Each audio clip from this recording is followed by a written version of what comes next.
If you let them do this, what will they try to do next? For the British, the tax isn't about eroding liberties, it's about money. Stoking the colonial reaction is a powerful underground movement known as the Sons of Liberty. They meet secretly in taverns across the colonies and come up with every tactic they can to keep government officials from collecting England's tax. People really started forming alliances between kind of street theater, street gangs, and merchants and artisans, and figuring out ways to all work towards the common cause, which is to repeal the Stamp Act. Soon enough, things begin to get ugly. Intimidation is a favorite weapon. Those who remain loyal to the king, known as loyalists or Tories, often find themselves terrorized by these self-anointed patriots. They often use very dramatic techniques, tar and feathering, for instance. This is a great way to humiliate people. First, you're stripped naked. The bucket of tar is heated, and you're coated with tar. And then they put these feathers, these goose feathers, all over you, and you're all hot. You're prancing about like a silly goose. After a display like this, how is this person going to publicly oppose the patriot position? A loyalist printer in New York City publishes a loyalist newspaper, and they come in and smash his printing press. Well, they are also proclaiming free speech as a principle to fight for. That's the nature of war and the nature of revolution. While the angry rabble takes to the streets, men of property and education use printing presses and politics to denounce the Stamp Act tax.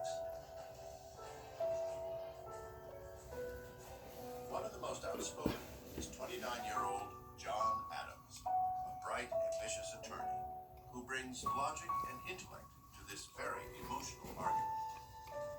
He drafts anti-tax resolutions for some 40 Massachusetts assemblies. We have always understood it to be a grand and fundamental principle of the English Constitution that no free man should be subject to any tax to which he has not given his own consent. John Adams. Adams has always envisioned great things for himself, and the cause of liberty presents the opportunity of a lifetime. His wife, Abigail, is his trusted confidant and partner in all things, great and small. I think it's hard to overestimate the importance of Abigail Adams. I mean, not only is she more than an equal partner to her husband, but she comes to this contest with really perfectly formed ideas about which she feels passionately. She's an enormous influence on her husband. One day, these two will be counted among the founders of a new nation. For now, John Adams is one of many voices of protest in a Stamp Act rebellion that engulfs all 13 colonies. Down in Virginia, a fiery young legislator named Patrick Henry ups the ante. Resolved, that the inhabitants of this colony are not bound to yield obedience to any law or ordinance designed to impose any taxation whatsoever other than the laws of their own General Assembly. Patrick Henry. In other words, no taxation without representation. Henry's Virginia resolves become a radical touchstone for all the colonies.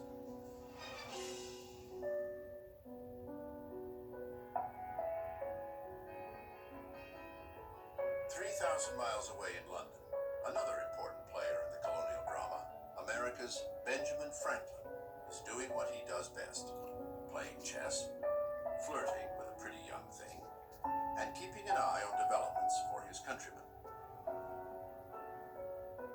Franklin becomes the point man. He is the man in England who is there essentially trying to hammer out some kind of compromise on issues of taxation with the crown. At 59, Franklin is the most famous American in the world.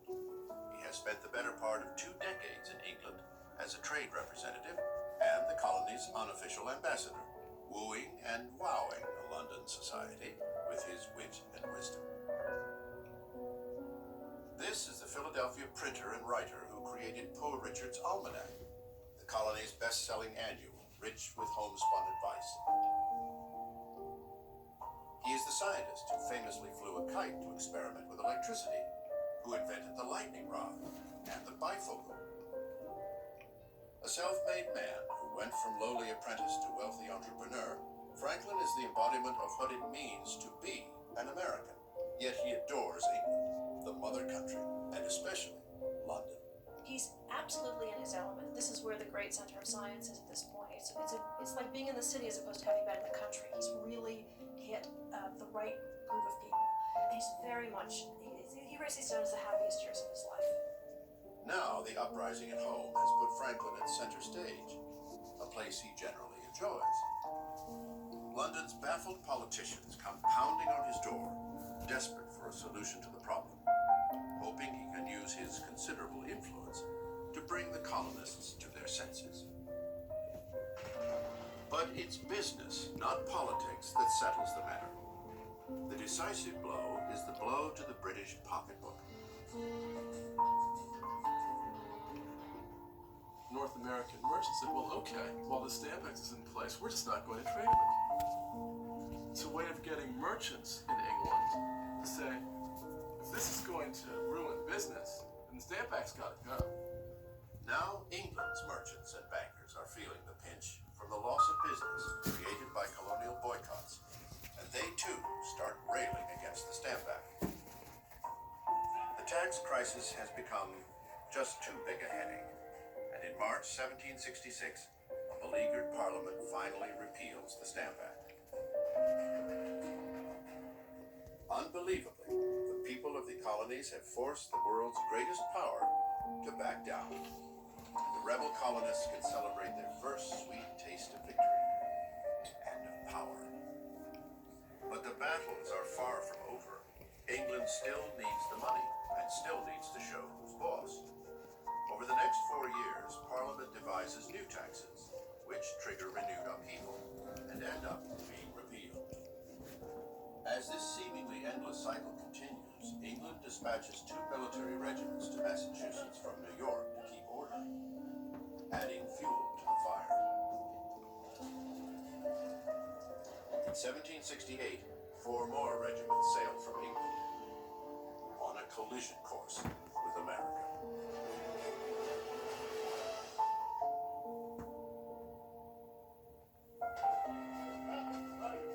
Boston, 1770. 1,000 British troops occupied this city of 15,000. It is a volatile brew. Boston is an accident waiting to happen.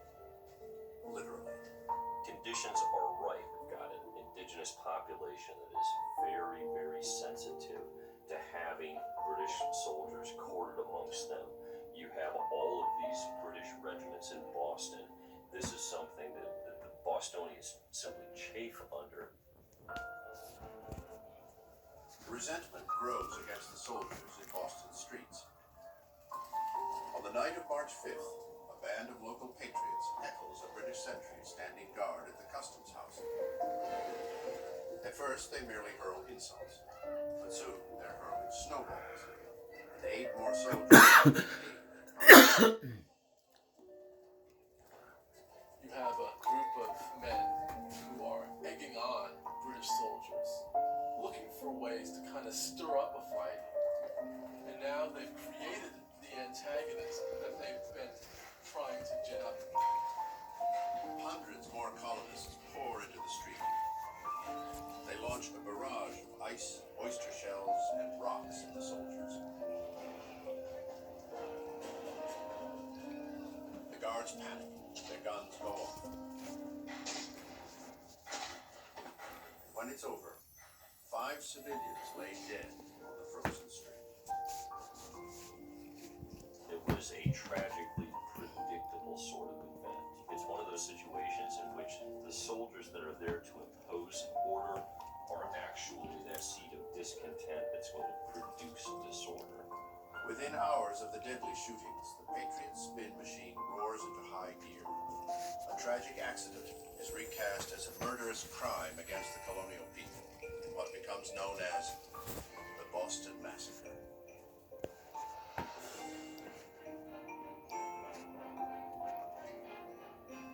This was not remotely a Massacre. This was a case in which a mob assailed a small detachment of British soldiers, which may have panicked but had very legitimate cause to fear for their well-being. But that's not how it's portrayed to the outside world. A local silversmith and artisan named Paul Revere renders an exaggerated version of the event. It makes it look like an unprovoked slaughter by the British soldiers. Boston papers are quick to print and distribute Revere's version. And this becomes the patriot image of the Boston Massacre, which shows the British lined up in a row, firing their muskets all at once, as if they got the command to fire, which didn't happen.